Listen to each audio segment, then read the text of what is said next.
Abra sua Bíblia em Mateus, no capítulo 10.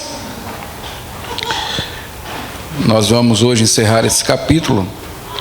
Vamos estudar e meditar nos versículos 34 a 42, versículos finais deste capítulo. Capítulo que fala sobre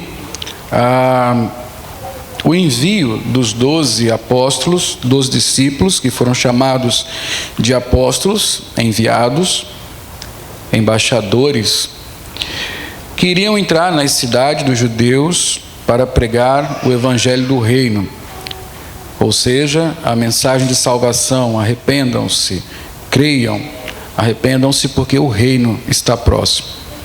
Jesus então os adverte nas suas instruções de que esta missão, este comprometimento com Ele, com aquele que envia, e o comprometimento com a mensagem, iria provocar o ódio das pessoas.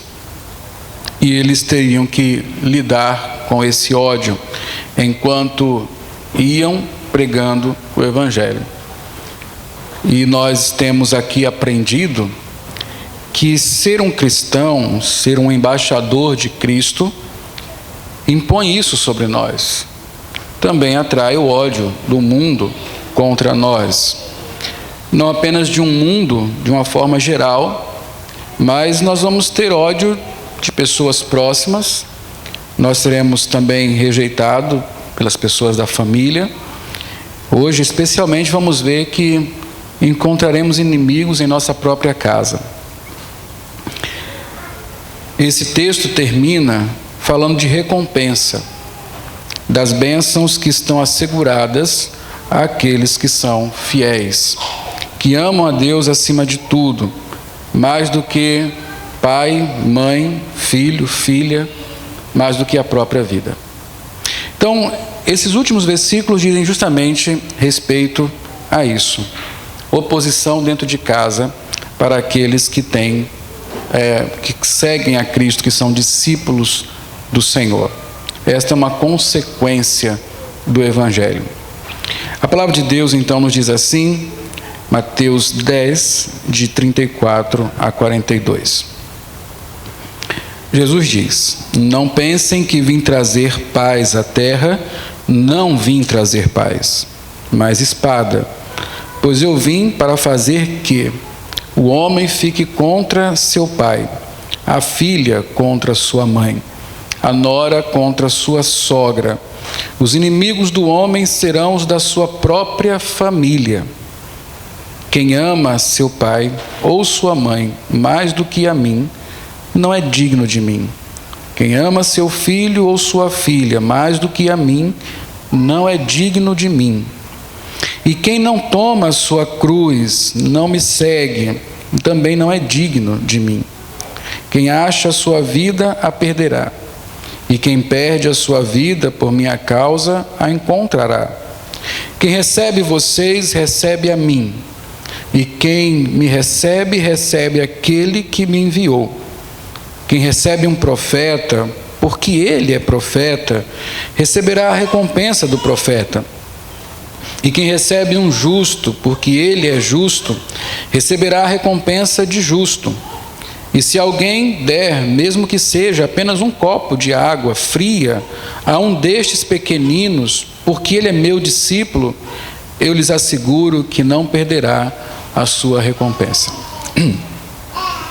Então, esse texto ele pode ser lido da seguinte maneira e dividido da seguinte maneira, que será a divisão aqui nessa exposição.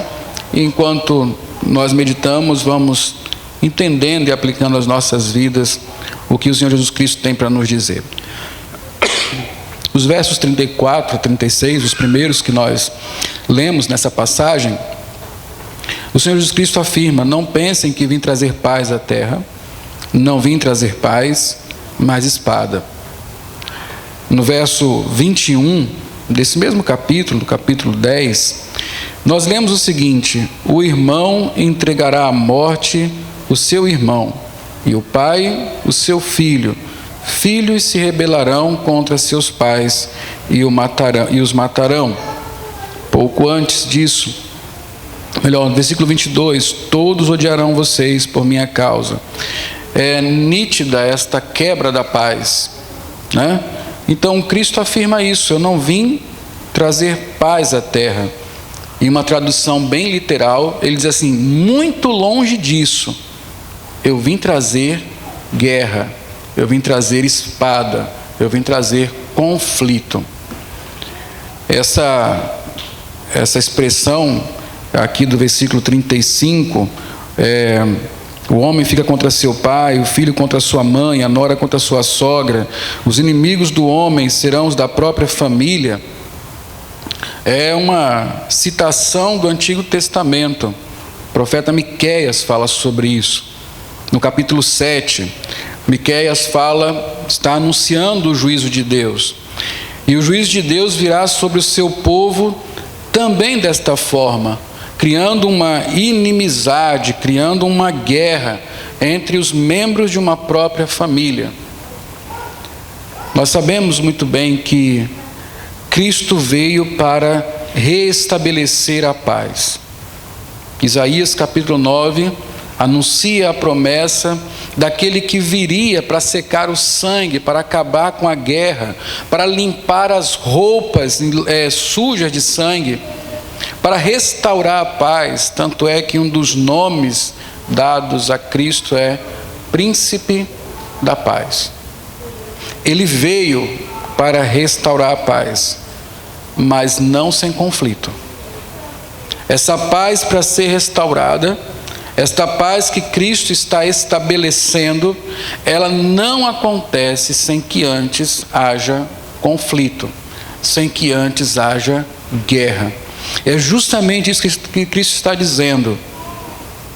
É verdade, eu vim restaurar todas as coisas, mas a primeira coisa que vai acontecer nesse ministério é guerra. Eu vim trazer conflito. Cristo veio restabelecer a paz, mas não sem conflito. Em especial para o povo judeu, isso era o cumprimento dessa profecia.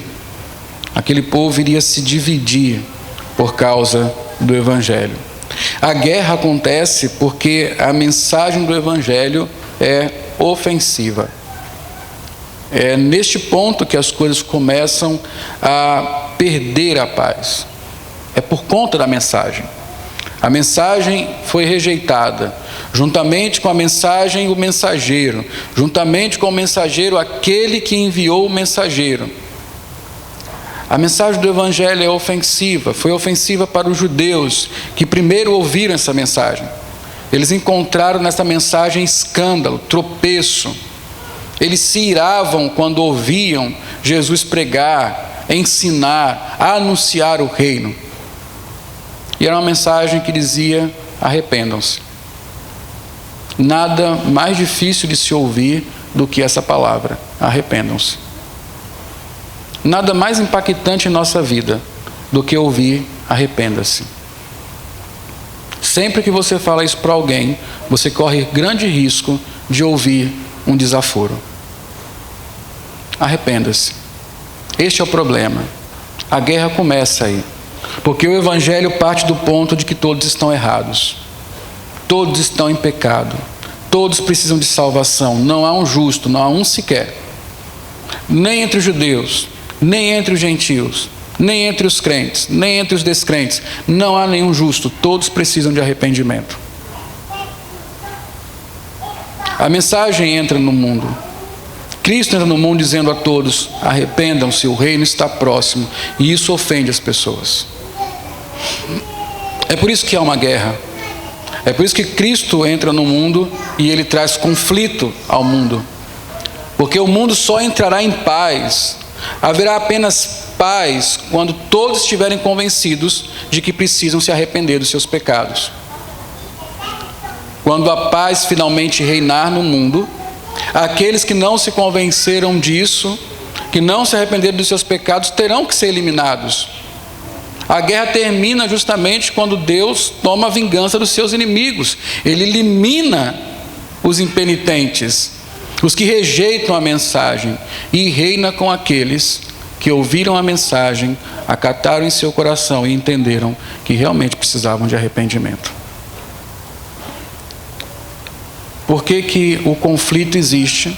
Por que que Cristo trouxe espada e não paz? Porque Ele confronta os homens. Ele ofende as pessoas com o Evangelho. E aquele que não se curva, guerreia contra. É por isso que há conflito. O cristão, ele precisa estar ciente de que ele vai viver em conflito. Nós precisamos estar conscientes disso. Nós precisamos entender que a nossa vida, por sermos cristãos, justamente por causa disso, nos colocará em conflito. Não há trégua entre nós e o mundo, porque não há trégua entre o nosso Senhor e o Senhor do mundo. Não há trégua, não há paz entre nós e o mundo, porque não há paz entre o nosso Senhor e o Senhor do mundo. Eles são inimigos, eles estão em guerra. E enquanto esta guerra existe, nós também estamos em guerra. Então nós temos que estar cientes de que haverá conflito. É isso que Cristo quer deixar claro para os seus discípulos, que eles enfrentarão conflitos. E onde acontecerá este conflito? Em todas as partes, mas aqui especialmente no versículo 36 e 37, o Senhor diz: os inimigos do homem serão os da sua própria casa.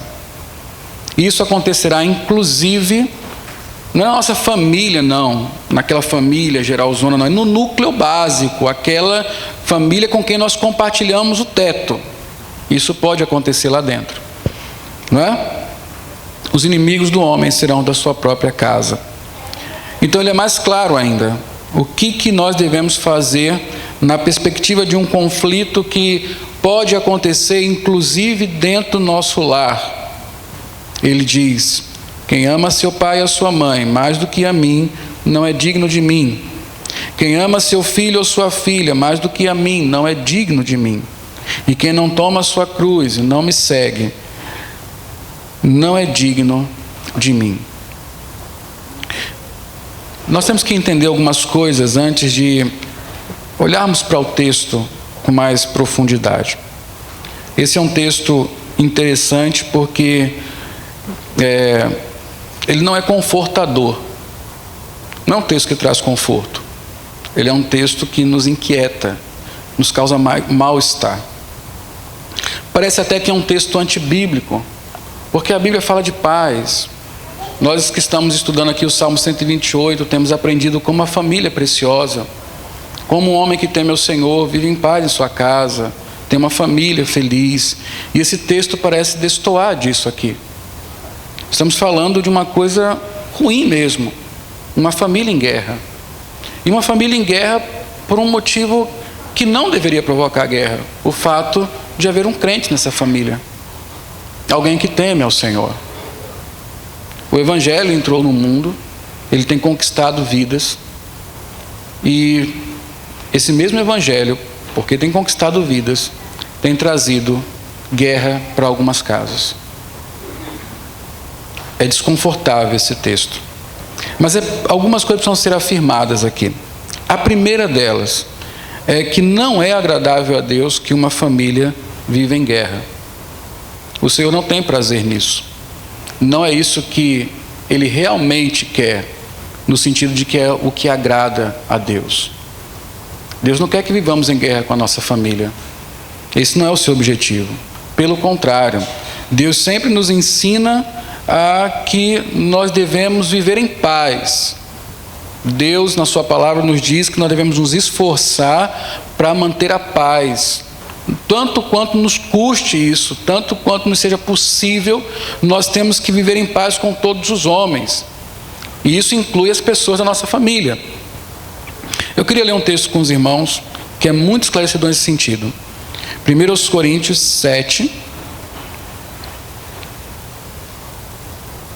Em breve nós, de manhã, estaremos experimentando a exposição desse capítulo da primeira carta de Paulo aos Coríntios. E aqui nós vamos ter uma pincelada de alguma coisa. 1 Coríntios 7, no versículo 12, Paulo está lidando com uma situação semelhante a esta aqui. O evangelho chegou a uma casa e conquistou um dos membros da família, o esposo ou a esposa, e o outro se continua incrédulo. Isso pode provocar conflito e guerra. O que o apóstolo Paulo, o que a Bíblia, o que o Espírito Santo nos ensina a esse respeito? 1 Coríntios 7:12 diz assim: aos outros eu mesmo digo isto, não o Senhor. Se um irmão tem mulher descrente e ela se dispõe a viver com ele, não se divorcie dela. E se uma mulher tem marido descrente e ele se dispõe a viver com ela, não se divorcie dele. Pois o marido descrente é santificado por meio da mulher, e a mulher descrente é santificada por meio do marido. Se assim não fosse, seus filhos seriam impuros, mas agora são santos. Versículos 12 e 13 nos dão o ponto onde nós queremos chegar. Aqui a Bíblia está nos ensinando que um descrente nunca deve provocar uma guerra, que um crente nunca deve provocar uma guerra com um descrente. Aqueles homens, aquelas mulheres foram convertidos a Cristo, mas os seus cônjuges não. O que eles devem fazer? Fazer de tudo para continuar vivendo em paz com eles, desde que o evangelho não seja comprometido. Não deixe seu marido, não deixe sua mulher. Se eles querem continuar vivendo com vocês, mantenha a paz, preserve sua família. É isso que a Bíblia nos diz. A Bíblia não quer que nós deliberadamente entremos em guerra com os nossos entes queridos. Um dos grandes problemas na interpretação de Mateus 10, verso 37, é que muitos crentes se tornam belicosos. Eles saem para guerrear com todo mundo, querem romper com todos os relacionamentos. Não é isso que a Bíblia está dizendo. Isso não é agradável a Deus, isso não provoca o prazer de Deus. Que nós entremos em guerra, abandonemos pessoas. Não. A Bíblia nos diz que nós, o tanto quanto seja possível, devemos viver em paz. Até mesmo se eu fui convertido e o meu cônjuge não, eu tenho que lutar ainda pelo meu casamento. Eu tenho que tentar ao máximo viver em paz com o meu cônjuge descrente. E assim serve para toda a família. Seja pai, seja um filho, seja um irmão, uma irmã, enfim. Nós temos que lutar por esses relacionamentos. Até porque um cristão dentro de uma casa pode fazer muita diferença. A mulher descrente pode conquistar o seu marido. Um marido descrente pode conquistar a sua mulher, ainda que isso não seja garantido, mas pode. E eu preciso esclarecer, aqui é o caso de um casamento feito entre descrentes e um se converteu. Não é um crente que se casa com um descrente. O casamento entre dois descrentes e um deles se converteu. É o que se aplica o texto que nós lemos. A Bíblia proíbe que um crente case-se com um descrente. Isso é proibido. Casamento misto é pecado. A mesma coisa, namoro misto é pecado. Esse caso aqui se aplica àquele casal que não conhecia Cristo e o evangelho alcançou um deles. Esse crente tem que viver em paz com o seu cônjuge descrente. Eu acho que eu falei certo agora. Então isso tem que estar claro. Nós temos que deixar isso muito claro. Deus não quer a guerra nas nossas famílias. Deus quer que nós vivamos em paz. Então, o que Jesus está dizendo aqui? Jesus está nos dizendo que os incrédulos de nossa família, de nossas famílias, eles se oporão a nós. É que esta guerra pode ser inevitável para nós, porque os incrédulos podem querer entrar em conflito. E aí, quando isso acontece, quando os incrédulos em nossa casa se opõem ao evangelho, o que nós devemos fazer? Você que é um marido crente e encontra sua mulher resistindo ao evangelho, o que você deve fazer? Você que é um pai crente, mas percebe que um dos seus filhos tem se oposto ao Evangelho, o que você deve fazer? O que você deve fazer se você é uma mulher crente e o seu marido tem se oposto ao Evangelho? Se seu pai se opõe ao Evangelho, o que você deve fazer? Se a sua mãe se opõe ao Evangelho, o que deve fazer? Cristo fala: vocês têm que amar mais a mim do que a eles. Porque o primeiro mandamento ainda é o primeiro mandamento: amar a Deus sobre todas as coisas. Essa é a grande questão aqui. A questão é que nós não queremos a guerra, nós queremos a paz, nós queremos conquistá-los, mas nem sempre isso é possível. A realidade é que muitas vezes nós teremos oposição de pessoas da nossa própria casa. E quando isso acontecer, nós precisamos ter o nosso coração devoto a Cristo. Amar a Cristo mais do que amar marido, mulher, filho, filha, pai e mãe. Um cristão deve estar ciente disso. Meus irmãos, isso aqui é tão fácil de acontecer, porque há vários tipos de oposição. Algumas são educadas, outras veladas, outras são extravagantes. Mesmo numa família de crentes, nós sofremos oposições. Eu sou pai há pouco tempo, 10 anos apenas, e quantas vezes, por causa da natureza humana dos meus filhos, eles quase que inadvertidamente me impõem essa escolha: ou nós, ou o Evangelho, ou o Senhor nos agrada, ou agrada a Deus. Várias vezes isso acontece, e acontece naturalmente. Eles têm desejos, eles querem coisas. Os corações deles têm os seus apelos. E eles querem que nós consintamos com isso. Eles querem o nosso apoio para isso. E eles fazem birra se nós não concordamos. Eles muitas vezes se iram contra nós quando nós não concordamos. Tentam nos manipular quando nós não concordamos. E o que eles estão fazendo se não nos fazer escolher entre o amor a Cristo e o amor a eles? Quantas vezes quem faz isso com o homem é a sua própria esposa, ainda que crente,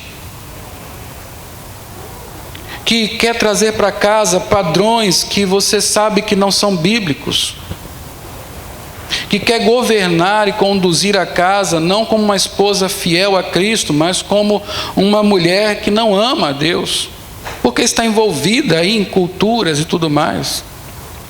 Quantos maridos cedem diante dos pecados das suas próprias esposas, dos hábitos pecaminosos das suas mulheres, porque lá no íntimo elas estão dizendo o seguinte: ou você escolhe a mim, ou você escolhe a fidelidade a Deus.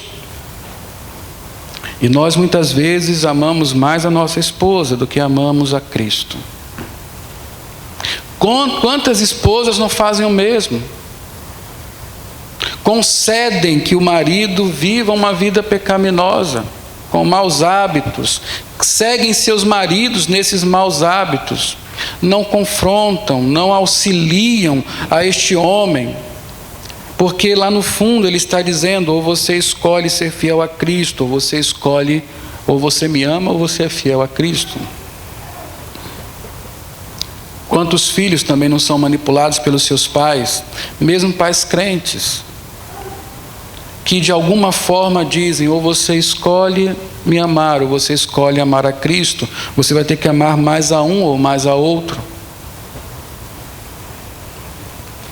Isso acontece o tempo todo. Isso acontece inclusive em casa de crentes.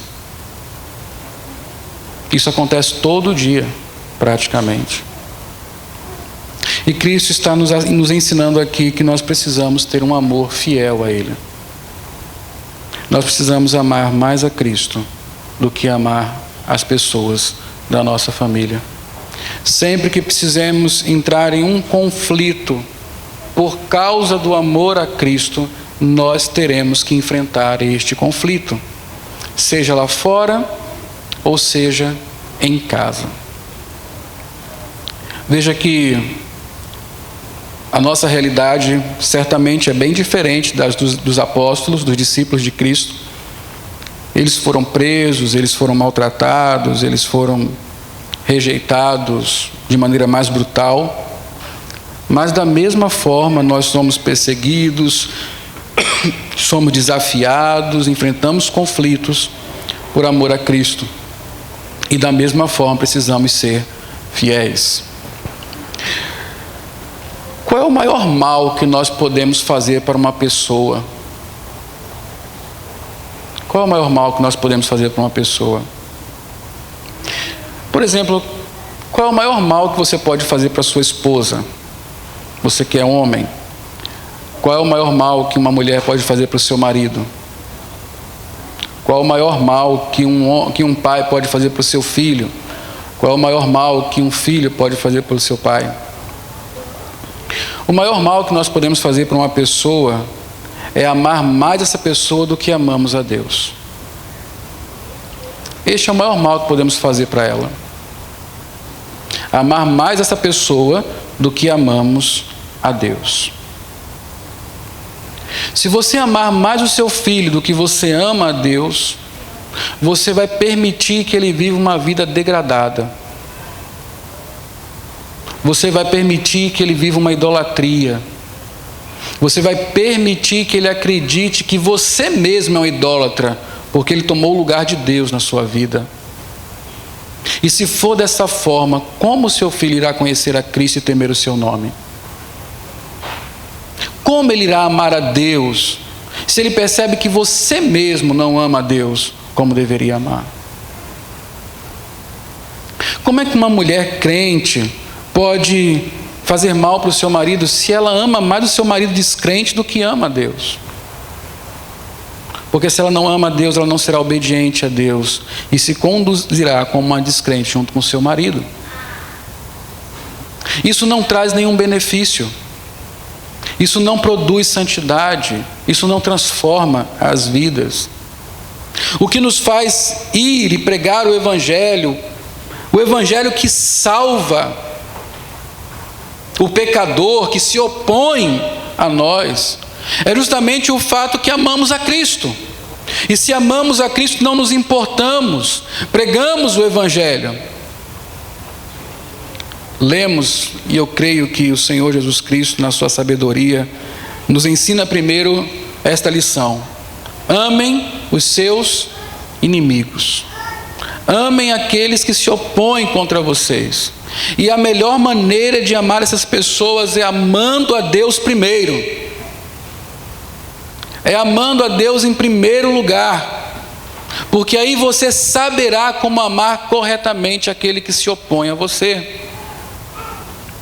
Meus irmãos, nós perdemos muitas pessoas que estão perto do nosso relacionamento, porque resolvemos amar essas pessoas mais do que amamos a Cristo. E então negociamos tudo por causa delas. Vivemos para agradar essas pessoas. E essas pessoas simplesmente não conseguem conhecer a Cristo por nosso intermédio. Uma das grandes tristezas que nós enfrentamos é o desejo de misturar as coisas, confundir amor com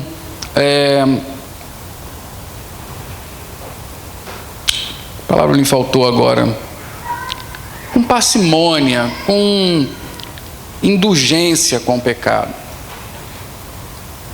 Esse é um dos grandes problemas que nós enfrentamos hoje. Quando a gente lê o Antigo Testamento, Deus estabelece, sobretudo em Levítico, um padrão de santidade. E esse padrão de santidade é para separar quem é seu povo e quem não é seu povo. É para deixar claro o que está certo e o que está errado. E um ato de amor é você esclarecer para as pessoas o que está certo e o que está errado, quem está dentro, quem está fora. Isso é um ato de amor, ser claro com as pessoas. Mas nós queremos uma coisa muito degradê, a gente não sabe onde termina, onde começa. Se alguma coisa acontece, todo mundo se converte, todo mundo é convertido. Queremos enganar as pessoas sobre o seu estado espiritual. Isso acontece na igreja, com os nossos amigos descrentes.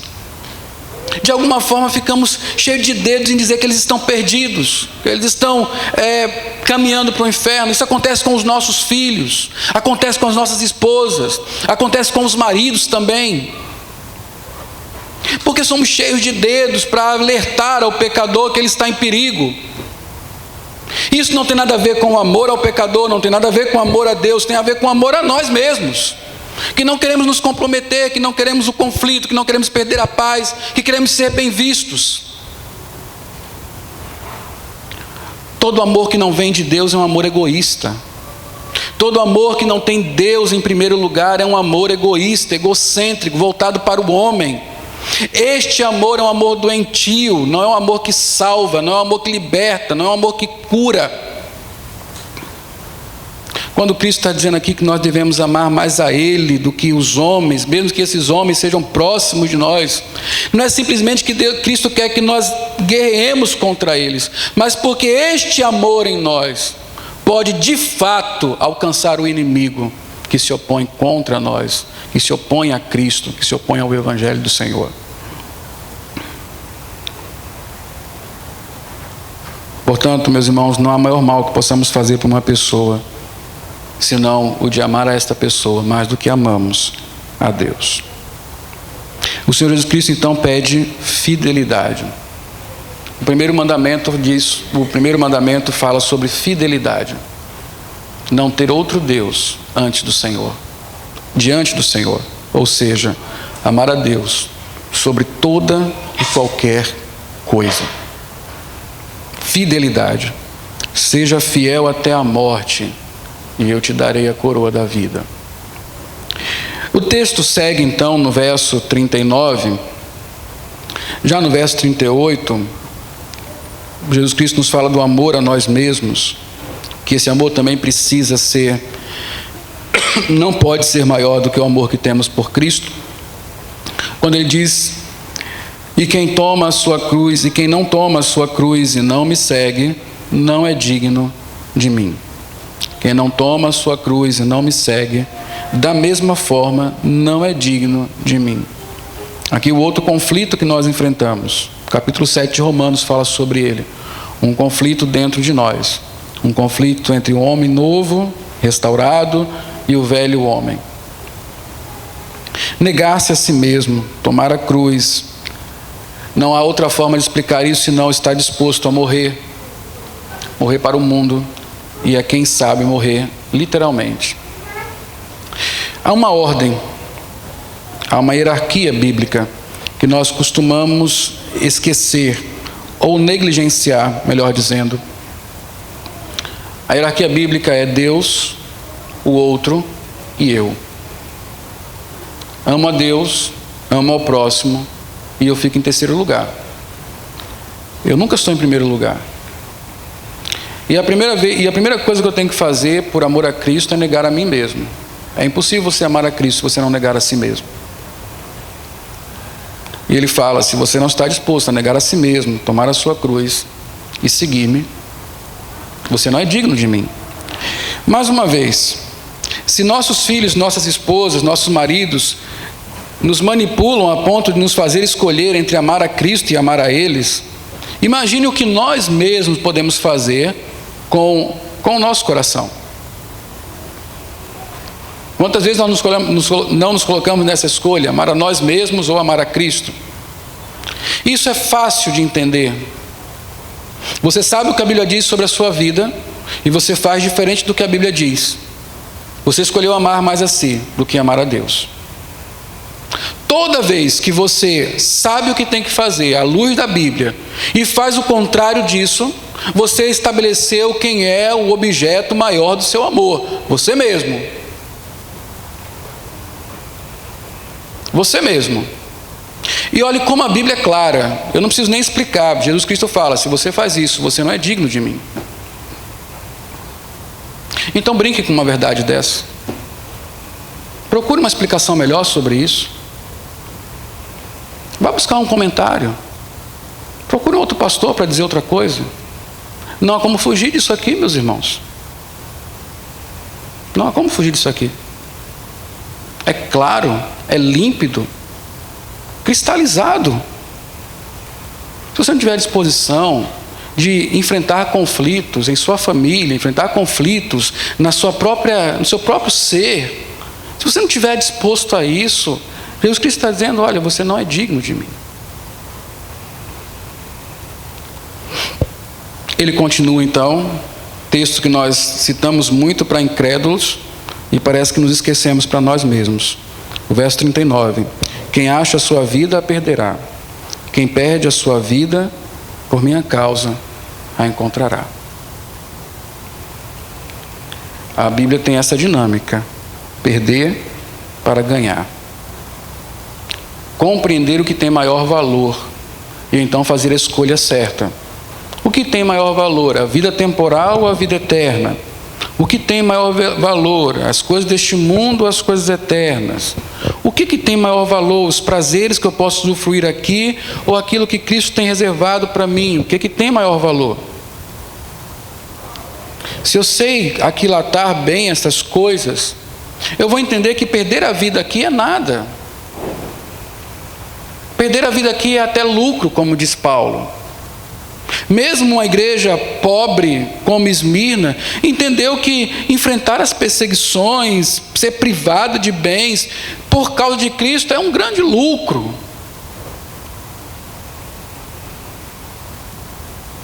Perder a vida neste mundo por causa de Cristo é ganhá-la na eternidade. Sabe, meus irmãos, Cristo não está querendo o nosso sofrimento.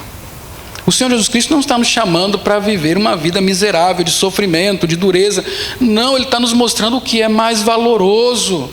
Ele está nos mostrando que temos um mundo caído, que precisa ser restaurado. Essa restauração acontecerá com conflitos profundos, dolorosos, esmagadores. Mas que ao final, aqueles que perseveraram, que lutaram com Ele, que sofreram com Ele, serão recompensados, terão vida abundante, vida em paz. Nós não podemos pular as etapas. Antes da coroa está a cruz.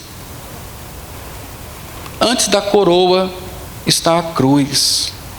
Antes da vida eterna está a morte. Morte para este mundo. Talvez morte física, se Cristo não voltar antes, mas certamente vida eterna. Vida eterna. Esse texto então termina com recompensas, porque tudo isso aqui nos faz pensar: então vale a pena ser cristão? Vale a pena seguir Cristo? Se é para ser dessa forma, é melhor não ser. Uma vez eu estava tratando com um jovem e precisei esclarecer alguns pontos da Bíblia com ele. Um jovem crente, um jovem fiel até, dava bom testemunho. E quando ele percebeu o que o Evangelho apontava, o que a Bíblia falava sobre Deus, ele falou: se é dessa forma, eu não quero. Que bom para aquele jovem poder ter chegado a essa conclusão. Agora ele não estava mais iludido. Agora ele sabia o que realmente ele estava crendo. E não era aquilo que a Bíblia dizia. Agora ele tem uma chance de voltar. Agora ele tem uma chance de compreender tudo corretamente. Agora ele tem uma chance. Porque ele iria morrer enganado se ele não fosse advertido de que a fé que ele estava vivendo era uma fé equivocada. Que bom que Cristo falou isso para os seus discípulos desde sempre. Que bom que Ele deixou registrado para nós que o Evangelho é assim. Que o chamado para a vida cristã é um chamado radical. Não é confortável nesta vida. Que bom que Ele nos deixa claro a respeito dessas coisas. É por isso que nós cantamos: eu ponho a minha fé na graça de Cristo. Porque sem a graça de Deus nós não podemos viver dessa forma. Não vale a pena. Não vale a pena viver isso aqui só para uma religião, só para uma igreja. Não, isso aqui não vale a pena. O Senhor Jesus Cristo nos mostra o que está no final da história. Ele nos diz o que acontecerá com aqueles que lutaram com Ele, que experimentaram a oposição do mundo, experimentaram a oposição daqueles que são de dentro de casa mesmo.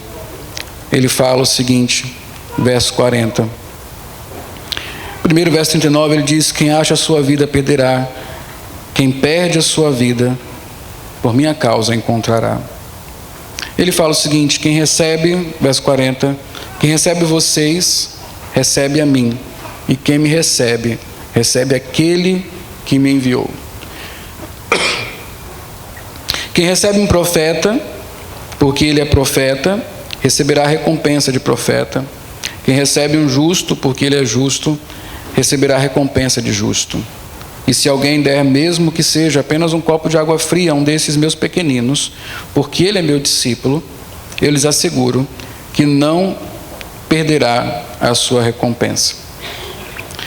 Jesus Cristo fala que, mesmo nesta vida, nós não estaremos sozinhos. Ainda que pai e mãe nos rejeitem, haverá pessoas que nos acolherão. E nos acolherão justamente porque somos quem somos. Profeta,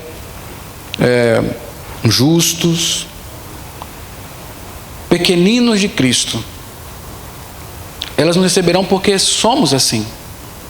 Elas nos acolherão porque somos desta maneira, por causa do Evangelho. E a Bíblia diz que aqueles que recebem as pessoas pelo que elas são, porque elas são ministros de Cristo, serão recompensados com aquilo que é reservado aos ministros de Cristo. Seja ele profeta, seja ele um justo, seja ele um dos pequeninos de Jesus. Se as pessoas que recebem o Evangelho são recompensadas desta forma, imagine aqueles que são os que entregam o Evangelho, que dão o testemunho, que enfrentam a vida por causa de Cristo. O Senhor promete recompensas. Essas recompensas não são descritas na Bíblia, senão que haverá um lugar maravilhoso, e ele é maravilhoso porque lá há comunhão plena com Deus, senão de que haverá descanso, haverá paz, não haverá mais choro, não haverá mais perdas, não haverá mais doença, não haverá mais morte, não haverá mais dor, não haverá mais separação. Não será necessário o sol, porque a luz de Cristo brilhará. Nós estaremos na companhia dos santos, em um lugar extraordinário, qual olho nenhum jamais viu, nem a imaginação pode alcançar. A Bíblia nos fala de coroa, de tronos, de estarmos com o Senhor. A Bíblia fala de vestes brancas, uma cidade nova, ruas de ouro. A Bíblia nos fala de uma casa paternal, com aposentos para cada um de nós. Nos fala de uma mesa, de um banquete, de um casamento, de uma grande festa, de paz, de alegria, da presença do Rei entre nós, da comunhão com os santos, de adoração plena de toda a criação. A Bíblia nos fala desse estado de alma, deste lugar maravilhoso, reservado para aqueles que não foram covardes, reservado para aqueles que andaram na guerra deste mundo, que por alguns instantes tiveram as suas vestes sujas de sangue por causa da guerra, que sofreram a ignomínia, a rejeição, o desprezo, que foram traídos por pessoas amadas, que foram entregues à morte por pais, por irmãos, por filhos, que sofreram a traição, a dor. Esse lugar está reservado como recompensa para esses que entenderam que o Evangelho é um conflito. Que o Evangelho, ele não traz paz. Ele traz a paz depois do conflito. É por isso que eu fiz questão de ler a carta de Esmirna. Ser fiel até a morte, e eu darei a coroa da vida. Este é o grande consolo do Evangelho. As bênçãos da salvação não são todas para esta vida, mas ao vencermos a luta final, estaremos com o Senhor e Ele nos recompensará, porque Ele é bom, porque Ele é fiel. Fidelidade é o que se espera daquele que resolveu seguir a Cristo. Que nós sejamos fiéis ao nosso Redentor. Curve sua cabeça. É tempo de você falar com o seu Deus.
Senhor Deus, aqui estamos nós, a Tua igreja, povo que o Senhor chamou, a Deus, para servi-lo, para buscá-lo, para agradar o Senhor, para sermos fiéis, ó Pai. Uma marca desta geração é justamente a infidelidade. Infidelidade conjugal, infidelidade, Senhor, nos contratos, infidelidade institucional, muitas vezes. Para garantirmos que as coisas aconteçam conforme falamos, precisamos assinar papéis, precisamos empenhar coisas. Tamanha infidelidade que reina, ó Pai, em nossa geração. Então o Senhor vem a nós e nos chama justamente à fidelidade. Uma fidelidade que é testada em meio a conflitos, ó Pai. Conflitos muitas vezes tristes, ó Pai, dolorosos, como esses que vivemos em nossos lares. Quando pessoas tão amadas, tão íntimas, nos fazem escolher entre o Senhor e elas. Deus bendito, nós precisamos confessar a nossa infidelidade e pedir ao Senhor que restaure em nós essa característica do cristão, a fidelidade ao Senhor, uma fidelidade corajosa, comprometida, uma fidelidade a Deus que compromete realmente a vida, se necessário, que não teme o homem, que não teme a rejeição, que não teme as perdas, ó Deus. Uma fidelidade que encontra força, coragem, ao olhar para o futuro, ao vislumbrar a glória eterna, ao sabermos que o nosso Rei está no trono e que, como Ele mesmo disse aos crentes de Esmirna, Ele diz a nós que conhece o nosso sofrimento, conhece os conflitos nos quais estamos envolvidos por amor a Ele, conhece a dor de nossa alma quando enfrentamos a oposição por causa dEle, conhece as perdas que sofremos porque queremos amar mais a Cristo do que aos outros, ó Pai. E que Ele sabe, ó Deus, que ainda outras lutas enfrentaremos, mas Ele tem nas suas mãos o galardão, a recompensa, a coroa da vida, que está reservada aos fiéis. Ó Deus, nos faz ter o coração no céu, nos faz ter a mente nas coisas do alto, para que saibamos o que tem maior valor, para que entendamos que perder aqui não é nada comparado a perder na eternidade, e que na verdade entreguemos as nossas vidas como um sacrifício vivo, santo, agradável ao Senhor, a fim de recebê-la de volta, ó Deus, na eternidade, em pleno gozo da comunhão com Cristo. Ó Deus, nos faz confiar que as nossas vidas estão guardadas em Cristo e nos faça corajosos e fiéis. Começando em casa, ó Deus, começando com as pessoas que nós amamos, e que o amor de Cristo em nós e o amor que temos por Cristo seja justamente o poder transformador na vida daqueles que hoje se opõem ao Evangelho. Ó Deus, nos ajude em nossas fraquezas, nos ajude em nossas lutas, nos ajude quando estamos com medo, nos ajude quando estamos fracos, nos ajude quando estamos impenitentes, nos ajude, ó Deus, quando não conseguimos ser convencidos da verdade. Tenha misericórdia de nós, Senhor, e nos faça viver um evangelho com autenticidade, para a glória do Senhor. Despeça-nos, ó Deus, na Tua paz. Certamente enfrentaremos conflitos neste mundo. A partir de amanhã, nos faça fortes então, ó Deus, para a glória do Senhor, em nome de Jesus Cristo. Amém. Vamos ficar de pé.